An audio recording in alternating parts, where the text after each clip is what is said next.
grew a full beard since the last we met. Because the last time we filmed anything, we thought, I was convinced, coronavirus thing is going to be a 2 week, we'll all hang out.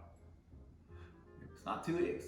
It's going on over a month now, so we don't know what the future holds, but we're stocked up on lots of different, probably like food staples, root vegetables and stuff. So I thought it'd be a good time to revisit Ireland.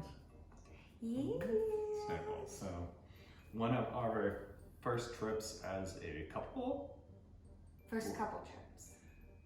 Well, As a couple, like one of the first couple trips. as a couple? Yes, as a couple. First couple, yeah. Yep. Wait, but we weren't a couple in. Were we not a couple in Well, Austin and Vail? we were, but this was like an international trip. Oh, okay. Yes. Yeah, it was one of my more in-depth experiences on your standby travel.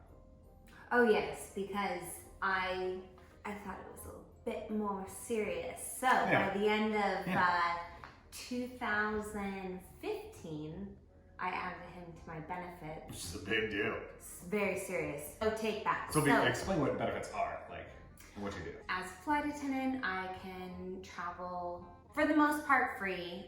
In the US, I can travel free on any airline all over the country. And then also I have other benefits that will be for immediate family, like my parents, hi mom and dad, and normally it's your significant other, which he is now. Yeah. So instead of a significant other, you can have a friend, Special friend. a very special friend. Yeah. But once you do that, there's no take backs. If you decide, oh, we're not special friends anymore, then you take them off. You can't add anyone else for the rest of the year. So it's a big deal if you really want to shell out the bennies to someone. It was nice to be like, right. For her to be like, oh, you want to do St. Patty's together? I'm like, of course I want to do St. Patty's together. I'm like, well, and we were living in LA at the time. Do you want to do Redondo, Hermosa? Do you want to go all the way up to Malibu and do something there, or downtown? She's like, no, let's go to Dublin. I'm like, okay. For the weekend, I don't have a whole ton of time off from work, so it's got to be quick. And she's like, yeah, we'll just do 3 days in Dublin and come back. I'm like, let's go. So that's what we're reminiscing about today. We found the same exact clothes, which says I probably need to update my wardrobe. Me too. And yours is now resigned to the costume Yes. thing. Yes. We've decided this is not the most appropriate thing to wear at my age now, but I was in my 20s when we went there. Yeah. Barely, but yeah, I was there. And then she popped that idea, and I was like, wow. And then it's gonna be expensive, but number one, if you do standby travel, it really is like hitchhiking through the sky. We may have open seats, we may not. We may get this thing. We'll see what happens.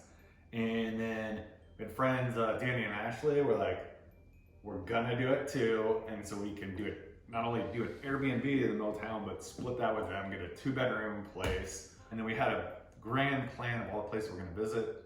One of them was clearly the Guinness storehouse, the brewery. I wanted to see that. It's Yes. near ubiquitous. And we wanted to see the Book of Kells, but One of those fell off. One of those had a higher priority. Airbnb was right downtown, off one of the main streets, halfway pretty much between the bar district. The Temple Bar District is the famous bar, super crowded district. walking. Yeah, and then it was halfway between there and the Guinness factory, all just kind of a 15-minute walk, 10-15-minute walk to either one from our Airbnb. So it was great because we'd get early morning, go to the Guinness storehouse, and I thought it was going to be very much like my experience before that was like wine tasting or something. You go there and it's definitely like a half-hour tour, maybe 45 minutes to see everything and then go to a tasting. Right. Maybe an hour if it's really intricate. That is not what it is a 6-7 all day story. It's an event. I will say that, because it takes you through. It's a giant building, and you just go up floors learning about. Here's how you do the thing with the barley, and here's how we roast that. Here's hops. Here's how we get the water. Here's the history. and then they have you pour a pint of Guinness. Oh, And then you get certified. It's a very serious situation, which I don't think we're going to be doing today. yeah, We're going to just step pour out it. of their very classy cans. Yeah. But yeah, no joke. You go there and you step right up and they teach you how to pour an actual pint. Yeah, you get the of whole. Guinness. You're behind the bar. I saved some she special saved some things. stuff, and she found just this morning. Michael's certificate. I need to post this on my wall next to my diplomas. Yes, it's that important, guys. Yeah. But it takes 119.5 seconds to pour and serve Guinness draft. We'll see if actually Michael's kept up his skills in the past few years. So, ready? Step 1, a glass. Step 2, Have a tap. Put you down. tilt. Okay. Tilted. 45 degree angle. All right, sir. that's about 45 degrees. Wait, hold it up for the camera. 45 degrees, 45, yeah. 40, 45. We sure, everybody? Yeah, we'll measure that later. Well, step 3 is pull, because obviously Can't it's do a draft, that. I pulled it, yeah. but he's cracked it. Yeah. And so you're pulling, which obviously it would be pouring. Yeah, so you're pouring up And- to... Yep, up to a little above the Guinness sign. We don't have a Guinness sign on this. We should have gotten a Guinness. We have an glass. English crown, so I don't know if they're going to fight. In the... There's unpleasantness. But yeah, you're gonna pour it to about. It was almost like. Until it comes to the, until it comes to the corner at the 45, basically, and then you just... Apparently It was so. a little higher than that, but that's okay. Step 4, settle. Settle boy. now, settle. And then we only have 2 more steps, guys, and it's done. What is our timing? I guess we should. We do time not this. time. It's supposed to be 119.5 seconds, so... We'll see on the camera, and hopefully I can. I guess it's supposed to, you can see it settling out. A little Yeah. black down there, a little tan. Hey, it's gonna... I would bring it up to the camera, but I don't want to disturb it. It'll be fine. Zoom out with your long arms. Get closer, Michael. Closer. I can't! Rich, And then... Yeah. You're gonna That's let pretty. it... That's. It's getting... We're almost there. I think. Yeah, you'd want all these like little nitrogen bubbles to disappear in Okay. there, and then you kind of... You're gonna do. Are you ready? Yep. Top 5. Step 5. Top up. So the rest... And you go all the way to the top, and you gotta actually go to the very top Well, I appreciate to where you barely. it. And stop. There. It's official. You just gotta let that sit for a hot I second. know I want to bring it as a close up. Okay, good. Yeah, but bring it in. Oh, as you can hopefully see, it's above the rim, which is what you do when you are a professional. That's how I got my license. Good job. Good job. That is my post-military career, stay-at-home bartender. If you tip over. Which is a very good skill considering the times right now. Yep. So, Yep. thank you. I also got one as well, but I couldn't find my certificate. I swear I am She's certified. a certified Guinness porologist. So that's yours. Cheers. Cilantro? Right. We are always pronunciating Pronunciating? incorrectly. I'm just saying like cilantro. Cilantro, everyone. Cilantro. We did the tour of the Guinness factory, which took all day, and it's great because it winds you up. You get to do so many things. So cool. We even got involved in a band, and you guys were on stage at some point, like playing drums or harps or something. I remember this. Maybe you sampled Did too we? many Guinness for you Or was that absolutely a did. bar? That was absolutely the Guinness factory halfway up. They had a little bar on the side, and they would play stuff, and you could have like a drum, and everyone was dancing, and they were pouring Oh, with the open area?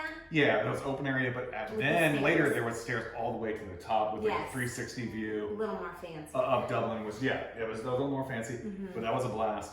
Yeah. Too. But it was really an all day. I mean, it's a I would budget 4 to 5 hours. Totally. At And least. we're talking 6, 7 floors or something Yeah. like that. And I mean, just so cool. So Yeah. cool. And what's nice is you can walk right out of there, and it's not more than you can get a cab, but it's probably a 20-minute walk, I would think, to the Temple Bar District, where there's tons and tons of bar. It is Easy. touristy. We went to a fun cocktail club that night because we ran out of time to see all the cultural stuff. So we're like, oh, we'll go to, I think it's a vintage No book. cocktail club. Was really cool. It was like very dim and dark. The speakeasy? Yep, it was a speakeasy. We like speakeasy. Yeah, we like speakeasy. I like something that puts effort into, and because we didn't want to I think we had just like kind of like bar food or something. Or maybe like fish and chips. I don't even remember what we had. Probably fish and chips. Yeah. We had a lot of fish and chips. So we're like, we don't want to eat, but we want like kind of small plate stuff with cocktail. And it was very I thought it was nice and upscale, and it's tiny tables, and I like anything. As much as I love my country, I do like when I travel to feel like you're outside of it. And then one of the negative things if you're going to places like, I'm gonna go to a bar and hang out there. It could be any nice Irish bar in LA or Washington anywhere, DC or Singapore. There's really nice Irish bars everywhere. Yeah. So you can find those, but yes. But the thing that made me feel like it was definitely a different country is because America's gone to, I get it, like can be litigious and insurance and stuff, so all the candle lights are like the electric candle light. This had like real candles everywhere, and like on your table, you can tip it over and like burn the place down. Like, A little just table. oh, don't be dumb and burn the place down. Like the table was Yeah. just bigger than this. It was just big enough for like 4 of us to like gather around. And have drinks. Yeah. And then a candle. Yeah. And then another candle. And And there's a candles all over fireplace. the wall, yeah, And and a fireplace going. But the next day, we got up and we got up early for St. Patrick's Day, but the Irish, unbeknownst to us, learning all this stuff, they're very concerned that it's gonna be a drunken festival. Because when you go there, Why? it is, if you ask for passports, there's gonna be a couple Irish people, but they're Irish heritage people, they're not Irish passport holder people. Like everyone's from the US, UK, maybe some Europe. Oh, In it there. was like America took over Dublin for Yeah. St. Patrick's Yeah, Day. We were like, what? You're asking them from where you're from, they're like, Kansas, like I'm from Missouri, Wait. like I'm from Kansas. Liverpool, like Yeah. that's where everyone's from. Unless the Irish there, like the Irish citizens there, are either working or they're being very kind hosts to their friends from out of town. Yeah. And dragging them around and showing them the Temple Bar District. And I've done New Orleans on Mardi Gras. The Temple Bar on St. Patty's Day in the Temple Bar District was the most packed I've ever seen. And as like a 6'2" guy, I could kind of like plow, and Chloe had some of her friends from work there too, so there were flight attendants there. Our flight attendant friend Yeah. Sarah and a bunch of her girlfriends that she'd flown over with. And so we all got together. I think the guys, we got a like whiskey, but in like larger glasses. Just because like I can't physically move. This size. Yeah, it was like, I think we got pint glasses with like a double or triple of Jameson or something. I'm just like, you can't have a shot. You're just gonna have to nurse this and tuck your wings in. Insane amount of people in that place. Mhm. Yeah. And well, I mean, we only rewinding went there before we went there and like had one a drink drink. and left. But it Just was like an hour and a experience half. and You then cannot get drunk there. Yeah. Like, Oh no. How would that be possible? It's not possible. It took forever just to get Yeah. a drink. In the morning, we researched it enough to know that they do not serve alcohol before noon on St. Patrick's Day because they do not want the parade to be an insane show of drunkenness. It was 100% alcohol cutoff until noon. Wait. I think it was noon. We didn't research that. We found out at the breakfast place when we went to order alcohol. I think our research was on the phone that like, what? She's like, can I get a mimosa? And they're like, no. Yeah, they said no. They said no, and we're like, okay, water, okay, thank you. And they walked off, and we were like, why did we say no? Like, what? And then that's when I think we researched and found out they do not, you're right, serve any alcohol before noon. Yeah. Noon! Well, yeah. And the parade starts before noon. Yep. Yeah, it starts, so you're, like, everyone's 100% Again, sober. It was interesting. Why are they thinking you're going to be drinking all day? Yeah. But that did not diminish my breakfast experience. It was outstanding. I forget the place we went to, but it was a great. Yes. And we had box teas. Box teas. Oh yeah. And then I had Irish breakfast. Oh yeah, your standard Irish breakfast. Really, The really box good. tea was better because it felt like a. Anyway, She ate. by Martina McBride on Amazon Music. Okay. You know what? Alexa off. What is up with this? She's picking up weird words. No, I think she's an attention Hog. whore. Yeah. And she needs the attention. She's very upset that she's not a part of it. Yep. What is up with this? Yeah. But 2 out of 3. I was saying I liked it because the box tea was a classic Irish dish that you can find in every thing, and then even the when I was researching, like I read up on like, oh, what do we need to have there? But it's funny to me, like someone was like, oh, you have to have box teas, and their thing was it's an Irish saying that it's a test for a woman. That if you can make it, this was a patriarchal thing back at 200 years ago when it was So a box. don't hate. No, don't hate. This was a culture at the time. It was home was a box tea. You can make it in a skillet, you can make it in a pan, but if you can't make a box tea, you'll never get a man. Oh. See? Learn to cook a box Maybe tea. there's a reason I don't remember that. Yeah, I know. Went down, found a pub like right off the street. It was packed along the street, and I was like, oh, this has to be, I think we were doing internet research there too, and they're like, this has to be the biggest, we're in Dublin for the St. Patrick's Day Parade, this has to be the biggest in the world. And I think we did some research and was like, no, it's the 4th biggest after Chicago, New York, and Boston, I think. Yes. Like Boston, I think is like top, Chicago, Boston, then New York, or like the biggest St. Patty's Day Celebration. celebration In the world. Dublin is not. Yeah. It was just all the Behind Irish immigrants that left and established America had these deep roots there that they like to feel a little tied back to the home world. Yeah. But we went there, we established ourselves at a bar, bar/restaurant, but it was because it was cold, so we were going indoors, outdoors. It was cold. And I remember, March. Yeah. And I remember that time because they were very strict. They cannot serve alcohol before the time, but the bartender, I'm talking to him, we had a bunch of friends there, and they lined the entire bar with, I think, shots of Jameson, I believe it was. They did? They lined the... Because all of us girls were waiting over by the windows watching the parade, and then Michael and Danny went and got us drinks. Yep.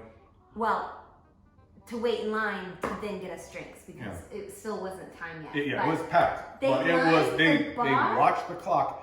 I swear it's noon, I don't remember exactly, but it was around the bar. The bartender was like, we know, man, it was a science, and they all, at like 11:58, both bartenders started pouring from either end of like shots around the bar. And then they're like, no one touch him, 11:59, and they're watching the second hand sweep across the clock and hit noon and be like, go! And then it was off to the races. But it really wasn't. We were pretty sophisticated with Yes, it. it wasn't like it was just more of a cheers. Yeah, it was a cheers. You can do your first cheers of the day and then watch And then the you guys parade. came The over parade's and still stuff. going on, so we just brought them over. Or did you have shots before you I brought think Danny and I had one before we left the bar and then brought you girls. We had. Well, but the parade was peculiar. Yeah. The parade was very interesting. Colorful delight. Yeah. Eclectic. It looks like some of the floats. It was different floats. It was it was someone's fevered acid dreams. Yes! Where you're like, okay. Like Tim Burton would be like, that's a little much. Someone would. It was wacky. It was out there, but it was. But it was great because you can just sit and watch that as a parade does. Just go by you.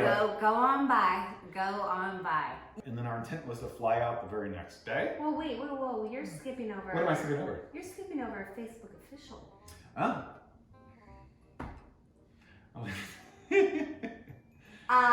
We became Facebook official. How many months have we been dating?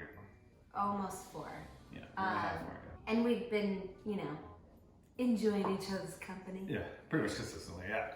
And just when you get around a group of girls and girls that you've known for years on end, they tend to cheer for some type of. I would. You weren't necessarily pressured. Well, no, it wasn't pressure, but I think men and women approach like relationships very differently. Where men are like, "Oh, this is fun." Like it's just generally, if I went into work and like there was no titles or anything, and you're just like, "Oh, I like my work. I'm enjoying my work now. It's pleasant."